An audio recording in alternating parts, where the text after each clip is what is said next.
Inilah Injil suci menurut Matius. Inilah silsilah Yesus Kristus, anak Daud, anak Abraham.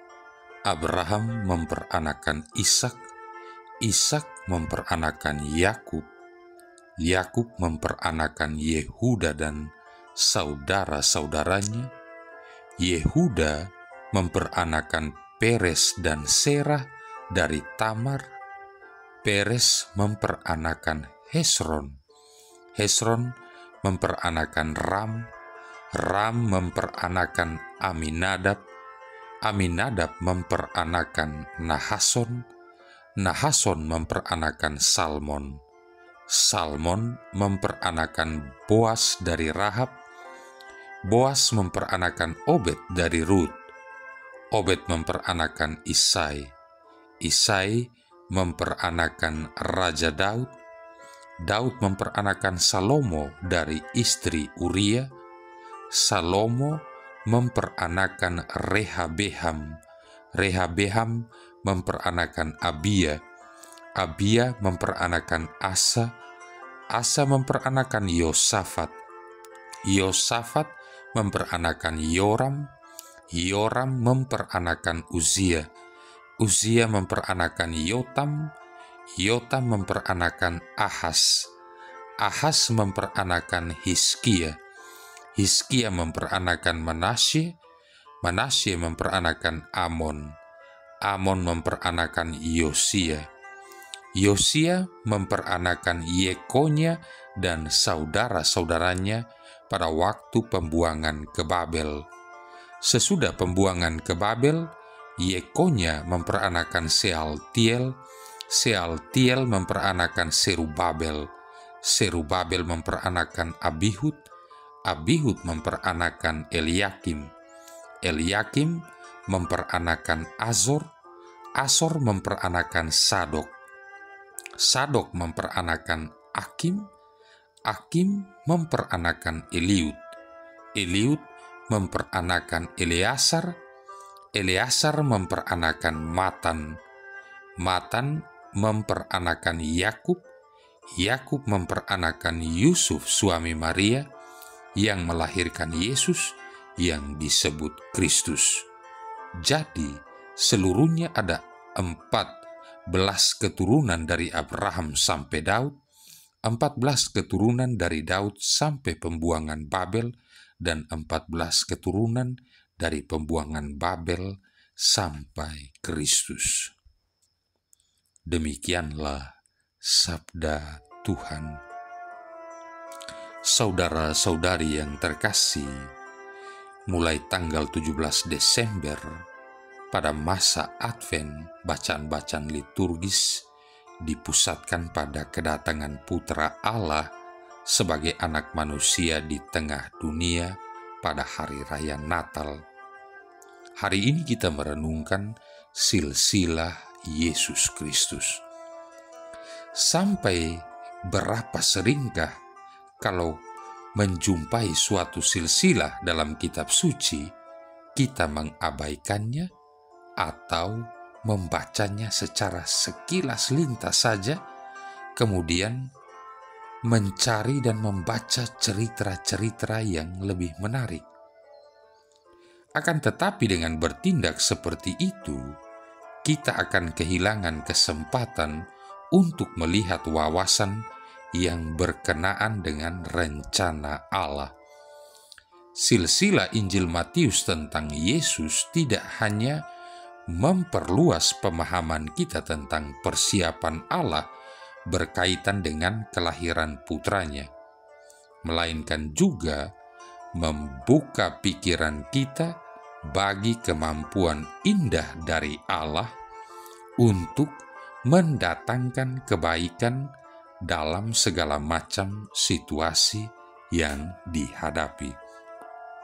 Saudara-saudari yang terkasih, silsilah seturut Injil Matius yang dimulai dengan Abraham mengokohkan posisi Yesus dalam tradisi Yahudi.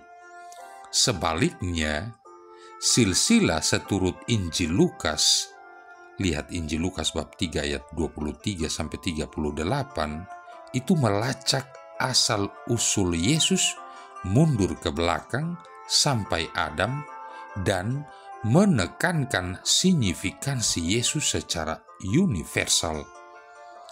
Matius membagi nama-nama dan sejarah Israel ke dalam 3 kelompok, dan ia mengakhiri setiap kelompok dengan suatu klimaks.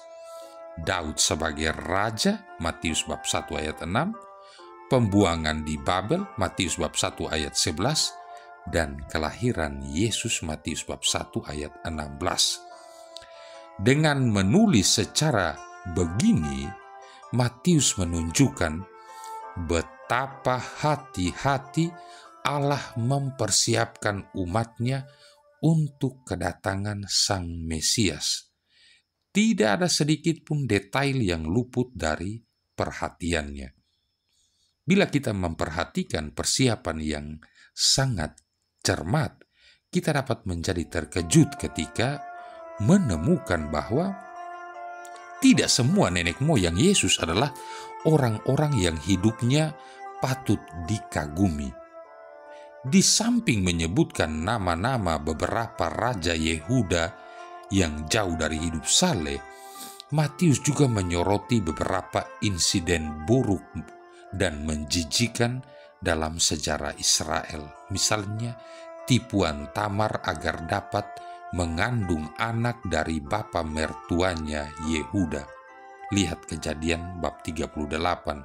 Dan perselingkuhan Daud dengan istri Uria yang bernama Batsyeba. Lihat 2 Samuel bab 11. Matius di sini ingin membuat jelas kepada kita sekalian bahwa rencana Allah tidak pernah dapat diganggu oleh kelemahan manusia. Pada kenyataannya, Allah memang sering mengejutkan umatnya dengan menggunakan orang-orang yang dipandang lemah, miskin, atau tidak diinginkan.